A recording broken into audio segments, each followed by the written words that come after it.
une petite bicoque en tôle ondulée.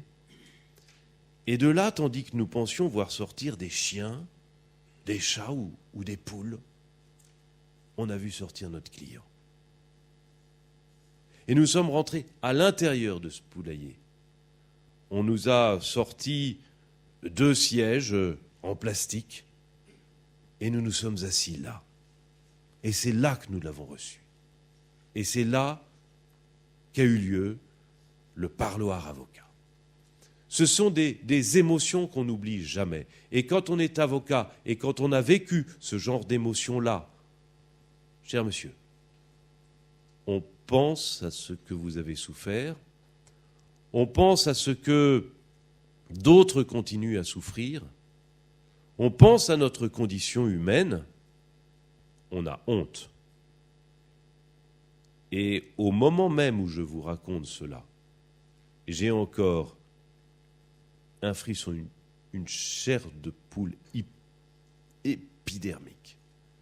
C'est pour tout cela que nous sommes là, c'est pour tous ceux qui sont aujourd'hui détenus dans ces conditions-là, sans droit, sans respect des procédures, sans respect de l'égalité des armes.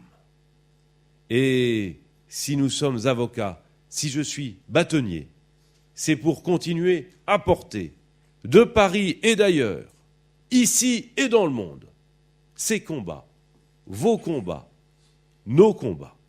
Merci d'organiser, de vous rassembler autour de cela, et je vous souhaite évidemment des travaux à la hauteur du combat que vous menez, cher Albert Bourgi.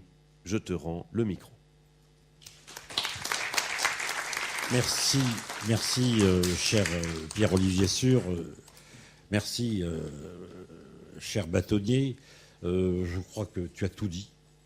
Tu as tout dit. Je voudrais juste, pour ma part en tout cas, vous informer que je suis là un petit peu parce que Louis Joannet était indisponible, mon ami et mon jeune ami, et je suis son directeur de thèse, peut-être qu'il a pensé à lui à ce moment-là.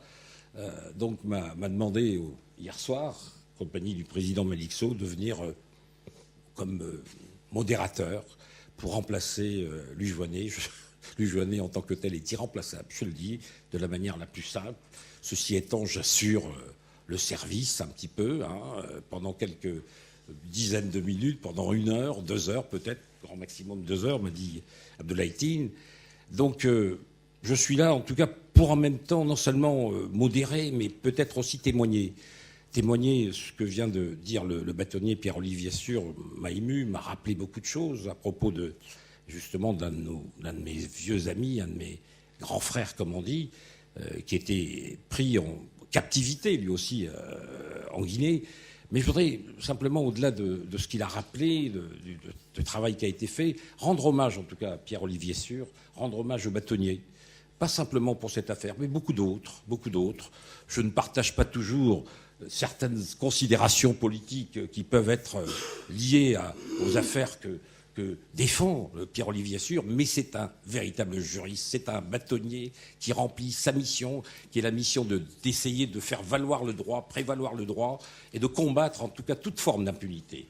Voilà ce que je voulais simplement ajouter, étant entendu que dans mon rôle de modérateur, je me retrouve un petit peu perdu, parce que généralement je suis un perturbateur quand j'interviens, et que j'agace plus les modérateurs qu'autre chose. Donc je vais essayer d'être moi-même un modérateur calme, serein, sans doute, je sais l'être aussi, et puis parfois d'essayer d'animer un petit peu cette rencontre, qui est une rencontre extraordinairement importante, parce que nous avons en face de nous, à côté de nous, en tout cas en face de vous, Pierre Atangana, bien évidemment, qui est là, qui a subi une détention de 17 ans, un peu plus, même maintenant de 17 ans. 17 ans, une détention arbitraire, bien évidemment. Une détention, comme disait il y a un instant le bâtonnier, provisoire, mais une provisoire qui a duré. Et combien de temps?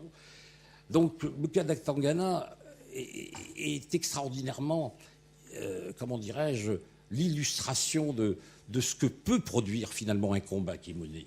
Et ce combat qui a été mené d'abord, principalement à l'origine, par le groupe consultatif, je suis un petit peu prof de droit international, le groupe consultatif justement sur la détention arbitraire, bien évidemment, ce groupe consultatif a beaucoup fait. Il y a là à côté de moi le président Malik Sow qui, comme d'habitude, est d'une simplicité, une sobriété qui peut-être font l'homme également, en même temps que le magistrat ou le juriste qu'il est, qui a été également de tous les combats.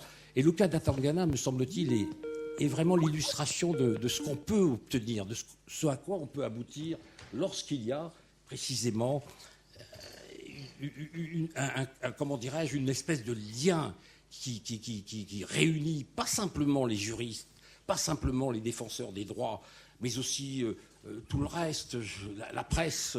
Je vois ici un de mes amis qui est un des responsables d'une rubrique dans un hebdomadaire qui n'a cessé, à tel point qu'un jour je lui dis « Mais Atangana, tu connais ?» Il me dit « Non, mais c'est un combat qui vaut la peine quand même d'être suivi, d'être engagé et surtout d'aboutir au résultat que nous souhaitons tous. » Et je dirais à notre ami qui est à côté de nous ici, mais bienvenue, mais vous ne serez pas simplement celui qui a souffert pendant 17 ans, mais vous serez, je crois, le déclic, les détonateurs de quelque chose qui peut se produire, c'est-à-dire plus jamais des Atangana. Plus jamais des Atangana, et je dois dire que plus jamais des Atangana partout dans le monde, et principalement en Afrique.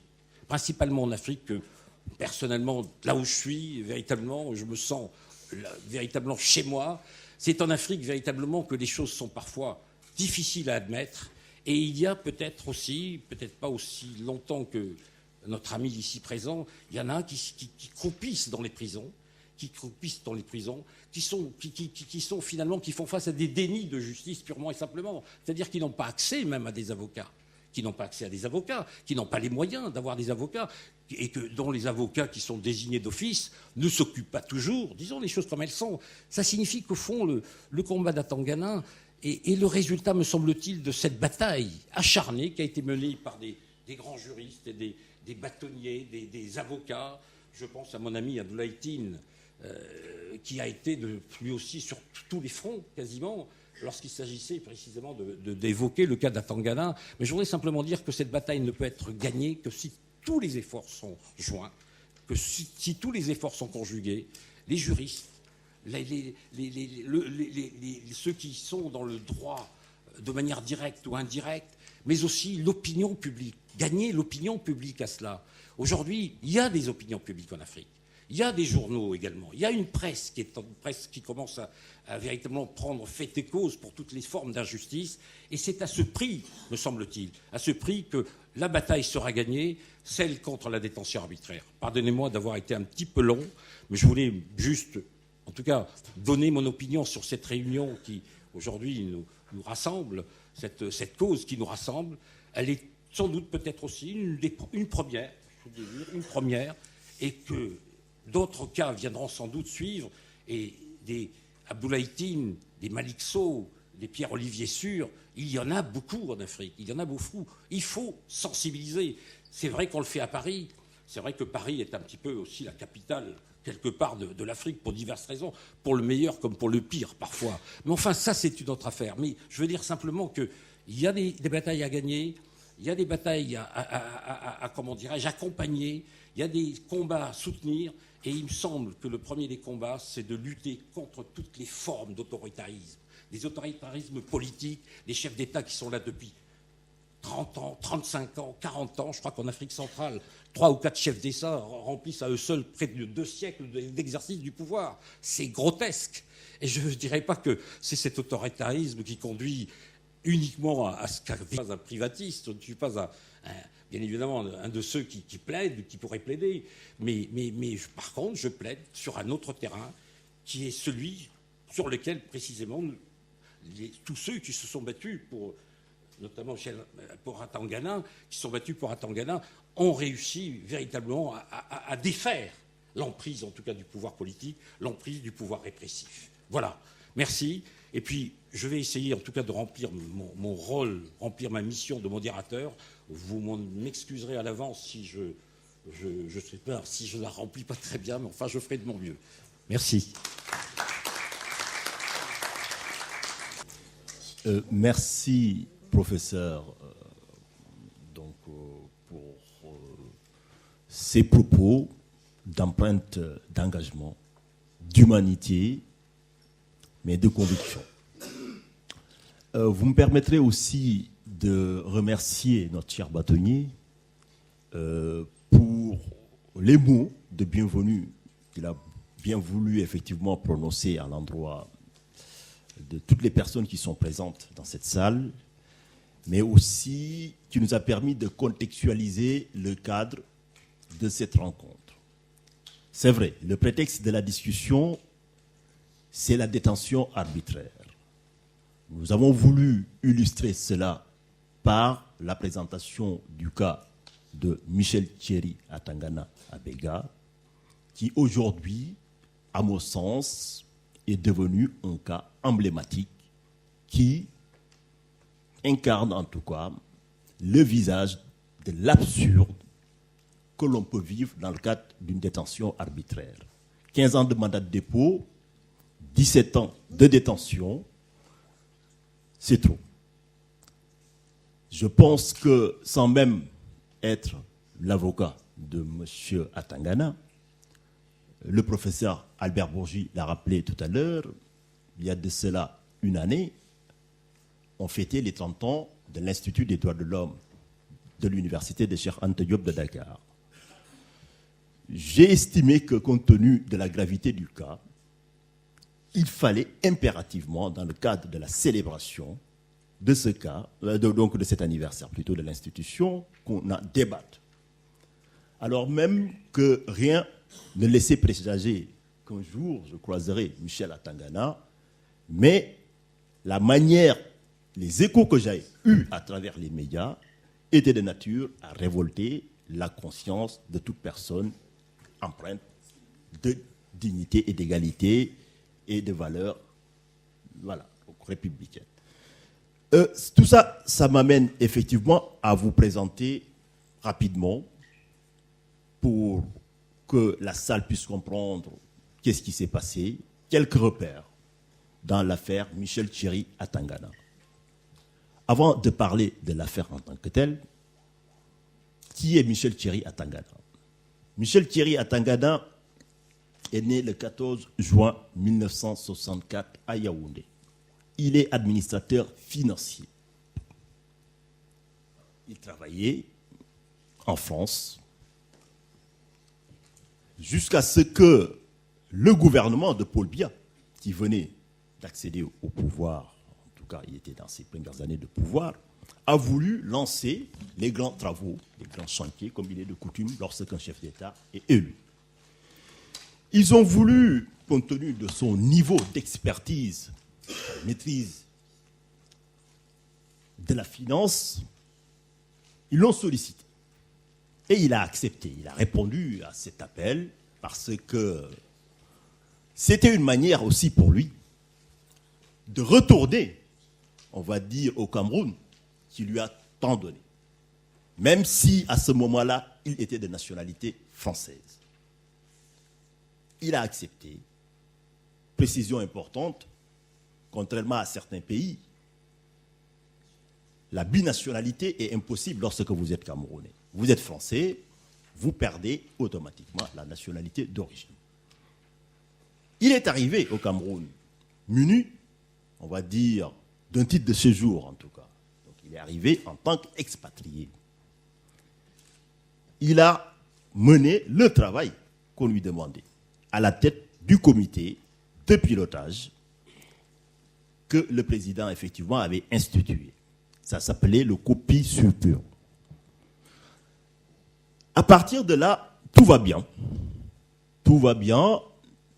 Il réussit à fédérer les bailleurs, les financiers autour du projet, des multinationales, pour réaliser ces grands travaux, donc 1000 km d'autoroute, avec des appuis financiers derrière, jusqu'à ce que la politique s'en mêle. Le professeur Bourgi l'a dit tout à l'heure, c'est vrai. La politique, il faut en faire. C'est vrai. Et on dit souvent que si vous ne faites pas de la politique va vous faire. Mais ce qui est un peu regrettable en Afrique, Et c'est comme disait Prosper Veil, le droit, comme la guerre, n'est très souvent que la continuation de la politique par d'autres moyens. J'en viens effectivement aux différends qu'il a opposés. Je reprends d'ailleurs les faits tels que relatés par les enquêteurs des Nations Unies, qui quand même sont censés appliquer en tout cas les méthodes de travail onusiennes et présenter des garanties d'impartialité. Au terme de cet avis, il est effectivement mentionné que le 20 avril 1997, Tutu Edzoa, proche de Michel Atangana, s'est déclaré candidat à l'élection présidentielle. Et le 12 mai 1997, M. Atangana a été interpellé sans mandat d'arrêt par les éléments des forces spéciales du groupement spécial des opérations, puis détenu par la police judiciaire à Yaoundé. Il est détenu par la police judiciaire, mais dans des locaux qui ne relèvent pas normalement d'un lieu de détention habituel. Parce que il était dans une cave.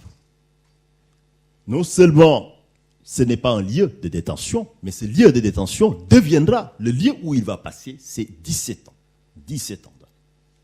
Et dans l'affaire Michel Thierry Atangana, bien sûr, nous avons aussi le record de mandat de dépôt. 15 ans de mandat de dépôt, je pense que les professeurs de droit devraient quand même enseigner aux futurs magistrats le cas Atangana. Je pense que c'est l'exemple de ce qu'il ne faut jamais faire lorsque, bien sûr, on est dans le cadre d'une procédure. Tout cela pour dire que, depuis son arrestation, il était confiné à l'isolement dès le premier jour, dans une cave du secrétariat d'État à la Défense, en isolement total, sans accès aux soins, sans communication avec le monde extérieur et en particulier avec sa famille, ce qui mettait bien sûr gravement en danger sa santé physique et mentale. Les autorités camerounaises, en fait, lui reprochaient d'avoir soutenu un opposant à l'élection présidentielle de 1997. De là, vous le verrez, il y a toute une panoplie de violations flagrantes et délibérées, répétées, des droits humains qui vont être constatées, aussi bien dans le cadre de l'enquête préliminaire, dans le cadre de jugement, mais aussi dans le cadre de la détention, sans compter bien sûr l'instruction du dossier. À toutes les étapes, c'est une panoplie de violations caractérisées des droits humains, notamment le principe à un procès impartial, à un jugement équitable, au droit d'organiser sa défense convenablement, quoi qu'on ait dit, quoi qu'on ait fait, en toutes circonstances et en tout lieu. Pour aller vite. À partir de là, bien sûr, on va se poser une question quand même cruciale. Je l'ai dit tout à l'heure dans mon propos introductif, M. Atangana a la nationalité française. Donc, il est citoyen français, en difficulté à l'étranger. Je parle sous le contrôle de mon ancien professeur de droit international, quand même. Il nous a enseigné, et je continue à enseigner à mes étudiants à l'université, qu'il y a une institution cardinale, fondamentale en droit international. C'est la protection consulaire, c'est la protection diplomatique. C'est deux choses différentes.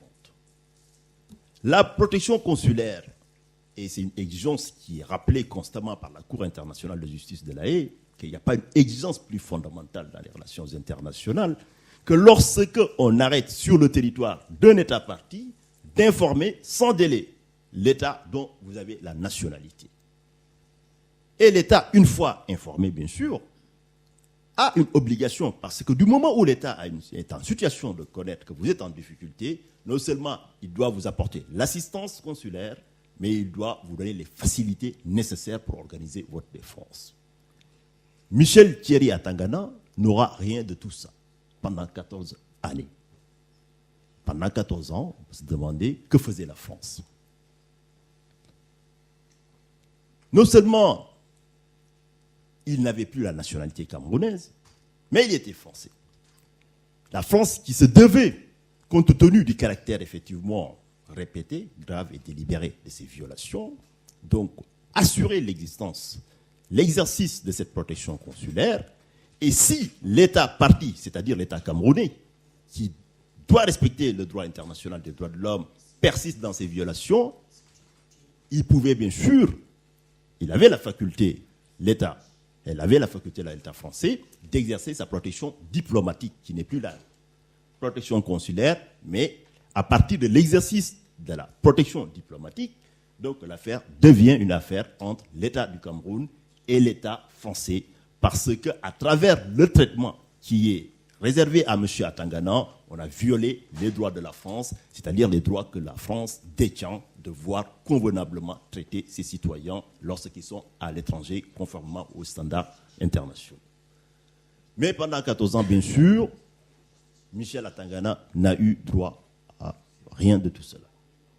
Encore pire, il est disparu, comme on dit, dans le rapport, des radars. C'est-à-dire, il est arrivé, il s'est inscrit sur place, avec une carte consulaire. Mais à un certain moment, on ne le retrouve plus sur les fichiers. On peut dire même qu'à un certain moment, on l'a installé dans un trou noir juridique, pour ne pas dire qu'il est devenu, pendant ce laps de temps, apatride, parce qu'il est français, mais il n'avait plus la nationalité camerounaise. La France doit lui accorder cette protection, il y a une inaction, mais de l'autre côté, bien sûr, on ne trouve même plus son inscription. Tout cela pour vous dire effectivement que des fois, droit et politique ne font pas bon ménage. Et on a l'habitude de dire effectivement que quand on parle de la raison d'État ou des considérations de réel politique, c'est que souvent l'État n'a pas raison. Quoi qu'il en soit, c'était pour camper le décor, pour que puisse quand même contextualiser. Il y a d'autres intervenants qui vont parler après moi. J'aurai la possibilité de revenir, de reprendre la parole si le modérateur me le permet, pour effectivement poursuivre sur les évolutions possibles, compte tenu effectivement des violations, quelle stratégie de règlement pour le dossier Atangana. Merci. Merci. Merci, cher maître. Merci, cher Abdoulaye. Donc, je vais tout de suite passer la parole au président Malick Sow.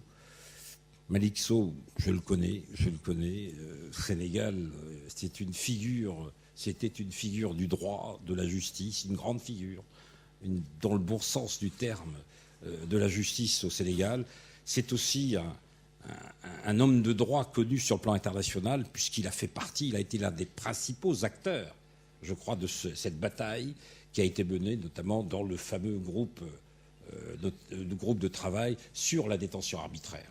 Donc je suis sûr que tu as beaucoup de choses à dire, cher président, et je ne te cède pas la parole puisque tu l'as déjà entre les mains.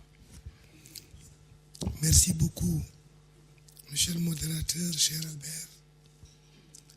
C'est toujours avec un énorme plaisir que je vous rencontre et c'est toujours avec beaucoup de bénéfices que j'échange avec vous. Mesdames, Messieurs, chers invités, à la suite de Maître Abdoulaye Tine, je vais essayer de vous livrer quelques réflexions sur l'avis du groupe de travail qui est à l'origine de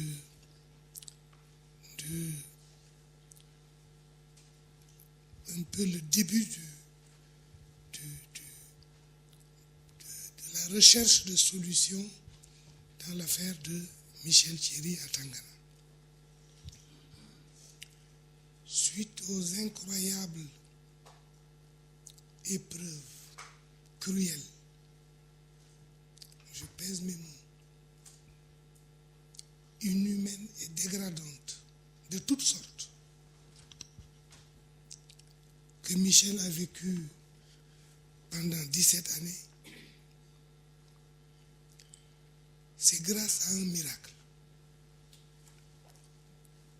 qu'aujourd'hui il est vivant d'abord et qu'il est présent parmi nous.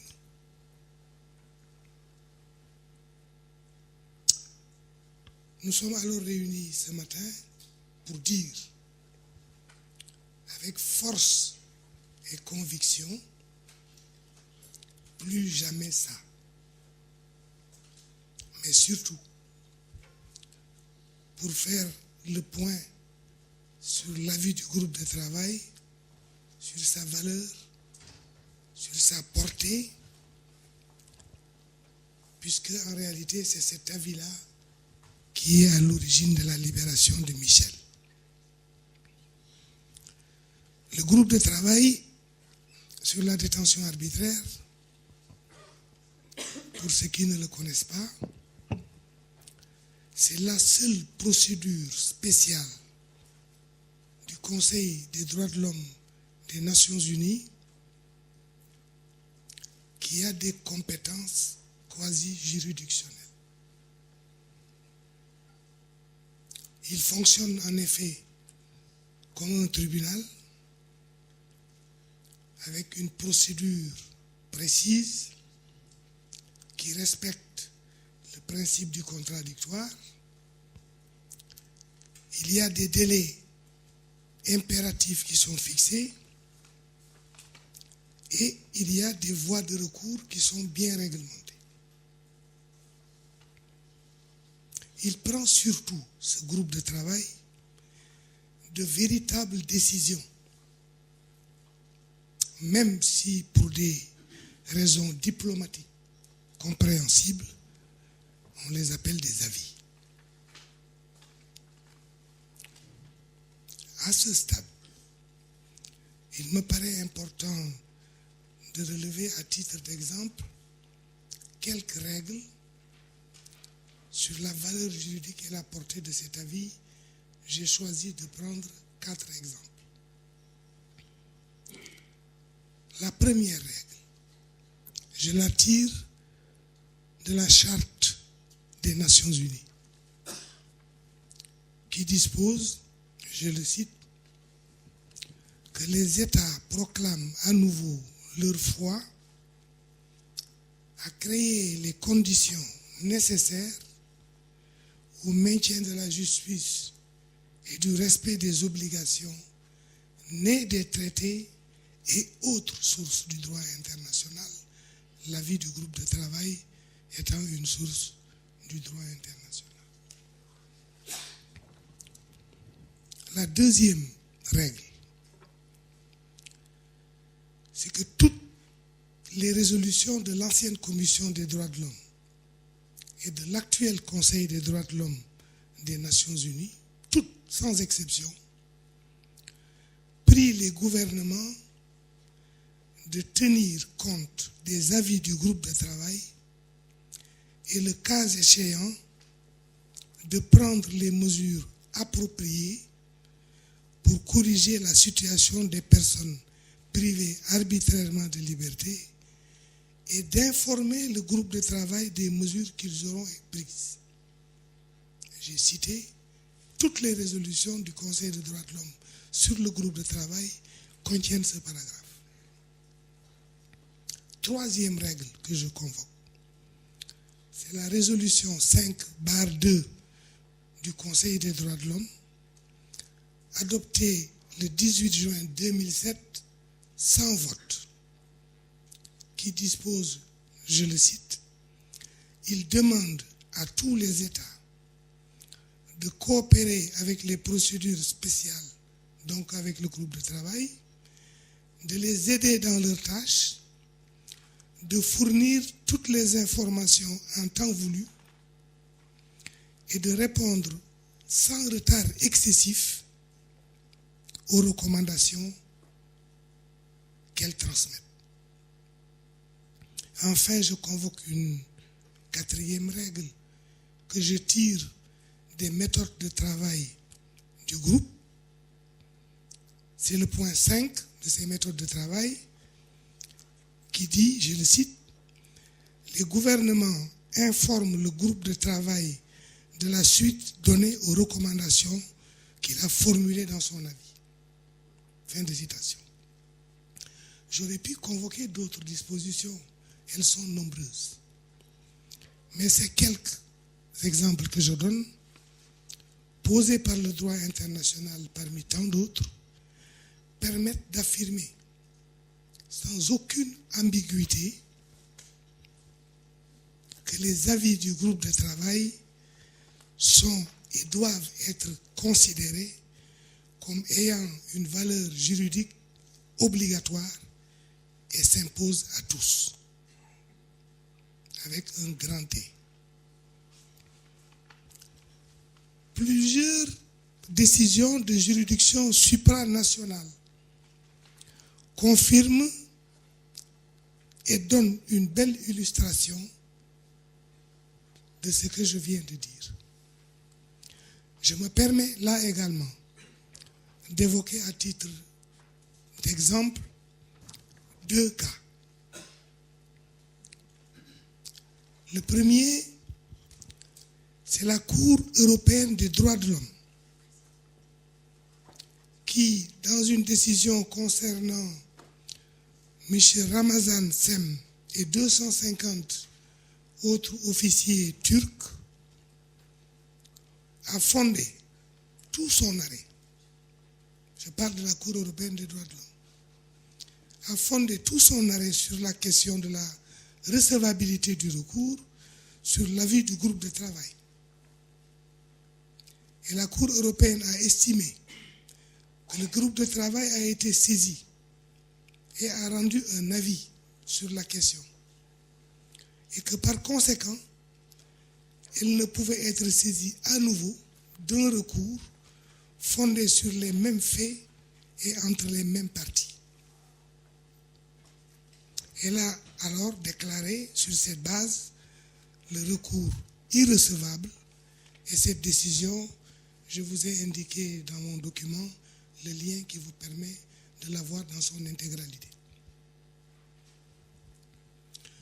Le deuxième exemple que je convoque, c'est la Chambre d'appel de la Cour pénale internationale qui, dans son arrêt rendu le 14 février 2014 dans l'affaire Saïf al-Islam Kadhafi, a dans son arrêt fait référence dans ses paragraphes 18, 19, 23 et 27 de l'avis du groupe de travail qui avait été saisi préalablement sur la même affaire. Ces décisions de ces importantes juridictions internationales indiquent, s'il en était encore besoin, l'autorité de ces avis du groupe de travail. Et cette compréhension, elle est d'autant plus fondée que les méthodes de travail du groupe prévoient une seule procédure pour contester ces avis. Une seule. Il n'y en a pas deux. Et le paragraphe 21 des méthodes de travail du groupe, je le cite, qui est intitulé « Procédure de révision », dit « Dans des circonstances exceptionnelles,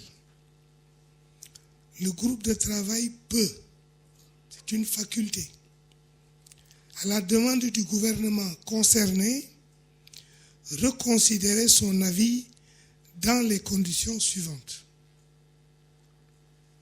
Il y a des conditions, il y en a 3.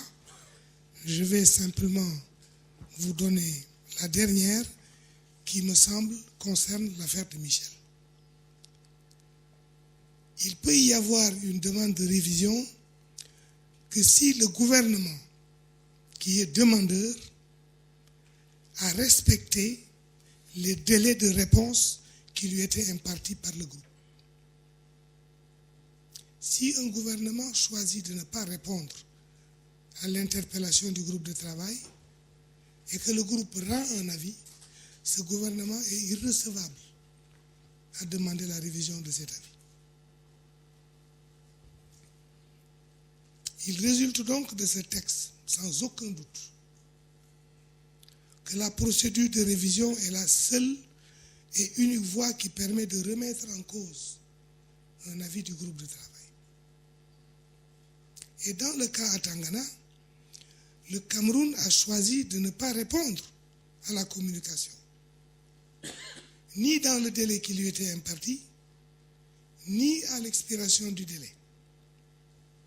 Il lui était offert la possibilité de demander la prorogation du délai, ce qui n'a pas également été le cas en l'espèce.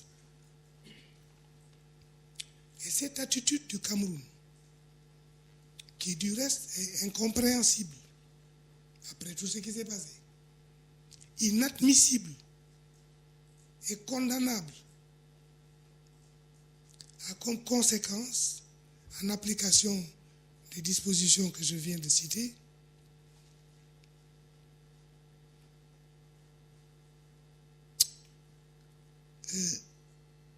la conséquence essentielle, c'est que l'avis numéro 38/2013 entre Michel Thierry Atangana et le Cameroun est devenu définitif, pour utiliser le jargon judiciaire. Il est devenu inattaquable et il a acquis ce qu'on appelle l'autorité de la chose jugée. Par conséquent, aujourd'hui, au moment où on parle, le Cameroun est redevable encore envers M. Michel Thierry Atangana de manière irrévocable de la mise en œuvre de l'intégralité des recommandations qui sont contenues dans l'avis du groupe de travail. Quelles sont ces recommandations? Il y en a 3. Elles sont 3. La première, c'est la libération immédiate de M. Michel Thierry Atangana. La deuxième, c'est l'ouverture d'une enquête sur les faits et la sanction des personnes responsables de la privation de liberté de Michel Thierry Atangana.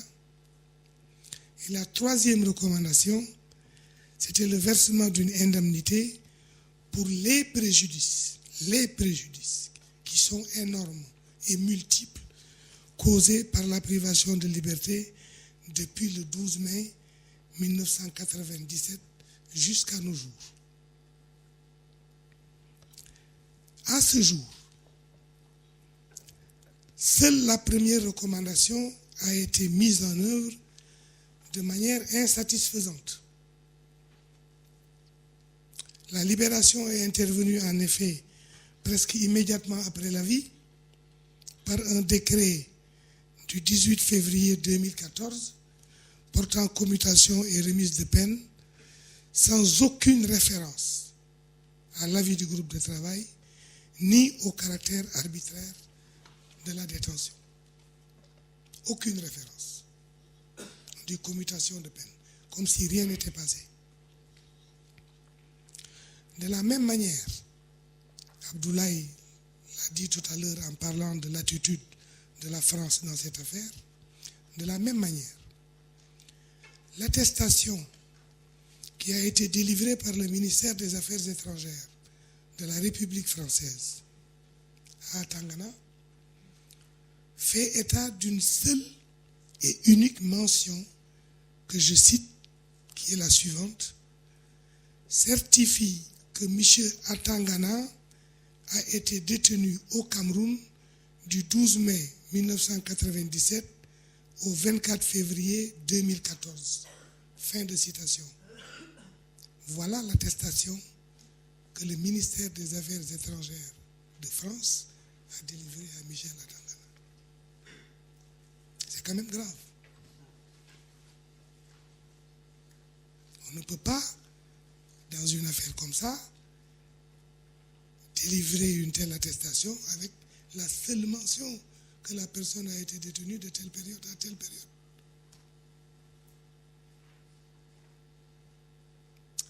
Un tel document, de mon point de vue, à l'évidence, ne permet pas à l'intéressé de s'en prévaloir, à quelque titre que ce soit. Au contraire, je crois qu'il lui est particulièrement défavorable est préjudiciable. Où est-ce qu'il va aller pour dire voilà l'attestation que le ministère des Affaires étrangères m'a produite? Ce n'était pas la peine de l'établir. Toutes ces anomalies qui constituent encore de graves violations des droits de Atangana méritent et doivent être corrigées sans tarder. C'est ça la question de fond qu'il faut poser. C'est les commentaires que je voulais faire sur la première recommandation du groupe de travail. Libération, d'accord, mais nous sommes restés sur notre faim.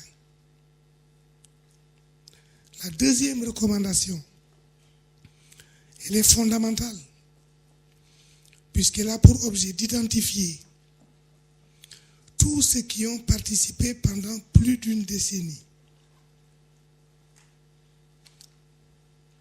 Je pèse mes mots. En instrumentalisant les institutions politiques et judiciaires dans une affreuse entreprise de destruction d'un homme et de toutes les entreprises qui relevaient de sa responsabilité, et son seul tort, lui, et l'ambition qu'il avait de participer au développement économique et social du Cameroun. C'est ça, fondamentalement, qui est à l'origine de toute cette histoire, et on a utilisé toutes les institutions politiques, judiciaires, administratives pour le détruire. Nous attendons tous, Michel Atangana attend avec beaucoup d'impatience l'ouverture de cette enquête qui doit être indépendante, impartiale, complète, pour que plus jamais de tels dysfonctionnements ne se reproduisent au Cameroun et ailleurs. La question de l'impunité est bien évidemment au centre de cette recommandation, qui occupe une place importante et déterminante dans la mise en œuvre des recommandations du groupe de travail. La troisième recommandation, elle est de très loin la plus importante et concerne la réparation de tous les préjudices qui découlent de cette affaire-là. Il y a certainement le préjudice personnel résultant de l'ensemble des violations graves, répétées, continues, systématiques qu'on a relevées et que le groupe de travail a relevées, qui couvre tous les aspects affreux de cette détention arbitraire subie pendant 17 ans. C'est un point du préjudice qui est incalculable, irréparable, mais enfin, il faudra trouver le moyen de régler cette question. Ce préjudice englobe également le préjudice, le traitement réservé à ces sociétés à lui et à ses investissements immobiliers qu'il avait fait au Cameroun et leurs revenus dont il est encore aujourd'hui privé par des décisions administratives totalement illégales et qui invoquent comme seul fondement, je cite les documents, l'opportunité politique, dont personne ne comprend la signification. Il ne faut pas louer l'appartement, il ne faut pas louer la ville, l'immeuble de Atangana pour des questions d'opportunité politique. Ça veut dire quoi? Dans un pays. Et les documents sont là. C'est des documents officiels. Mais il y a surtout le préjudice financier extrêmement important dont est victime cette fois-ci non pas M. Atangana, mais l'ensemble des compagnies internationales représentées par lui. Elles ont toutes était convaincu par ce dernier pour engager d'importants financements au Cameroun dans le cadre du projet de réalisation d'un important réseau routier. Et Michel Atangana a d'ailleurs été nommé par le président Paul Biya à la tête du comité de pilotage et de suivi des axes routiers, COPISUR, dont a parlé Abdoulaye, qui a été mis en place à cet effet. C'est quand même scandaleux que des sociétés internationales viennent dans un pays pour le développer et qu'on les braque. C'est du braquage. Et sur ce point, les sociétés internationales qui ont été braquées, entre guillemets, un document officiel de la présidence de la République du Cameroun, daté du 27 décembre 2012, et qui est intitulé très curieusement, je cite, « Enjeux financiers cachés de l'affaire Michel Thierry Atangana ». C'est comme ça que s'appelle le document de la présidence du Cameroun. Enjeux financiers cachés. C'est officiel. Ce document-là chiffre le préjudice, d'après le Cameroun, à la somme de 278 milliards de francs CFA, environ, dit le document. C'est 500 millions d'euros. C'est quand même pas rien.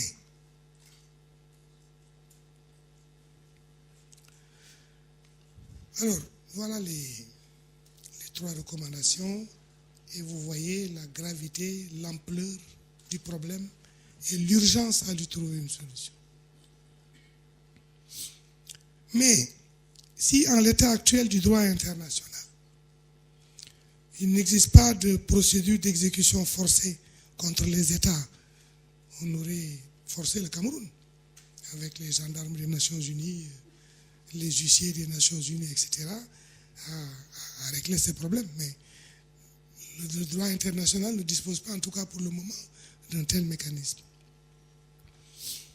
Il appartient dès lors à la communauté internationale dans toutes ses composantes. Les mécanismes onusiens de respect des droits de l'homme, les mécanismes africains, la Commission africaine en particulier, les États, qui sont tous membres du système des Nations Unies, la France en particulier, la société civile dans son ensemble. Il appartient à tout ce monde-là, à tous, d'apporter leur concours et leur appui et leur soutien pour le respect intégral de l'ensemble des trois recommandations dont j'ai parlé tout à l'heure. Et la conférence de ce matin participe de cette démarche. Elle est initiée par Atangana lui-même et s'inscrit dans le cadre d'un vaste plan d'action mis en place à travers l'association Atangana contre l'oppression et l'arbitraire. Mais M. Atangana, qui est un citoyen français, doit aussi et surtout être accompagné par son pays, la France, dans la résolution de ce douloureux problème, au nom surtout de l'exercice de la protection diplomatique, comme Abdoulaye vient de dire. Et je reste convaincu, pour ma part, que ce grand pays des droits de l'homme, qui est l'un des initiateurs du groupe de travail, est en mesure d'activer les mécanismes et procédures adéquats pour parler avec le Cameroun. Et de ce dialogue, j'en suis convaincu, des actes concrets et positifs pourront rapidement contribuer à la mise en œuvre effective des recommandations dans l'intérêt de tout le monde. Nous savons que le département d'État américain soutient la cause de Atangana et des discussions très avancées et un agenda très constructif sont en cours d'élaboration. Et dans cette perspective de solution heureuse et concertée, tout le monde doit prendre le train en marche. Une telle démarche des États-Unis d'Amérique est une démarche rassurante, elle est encourageante, elle doit être saluée, elle doit aussi servir d'exemple et de locomotive. C'est dans cet esprit que nous lançons un appel solennel et sincère à toutes les initiatives pour que partout triomphe l'état de droit, la justice et le respect des droits de l'homme. Je vous remercie de votre bien-aimable attention.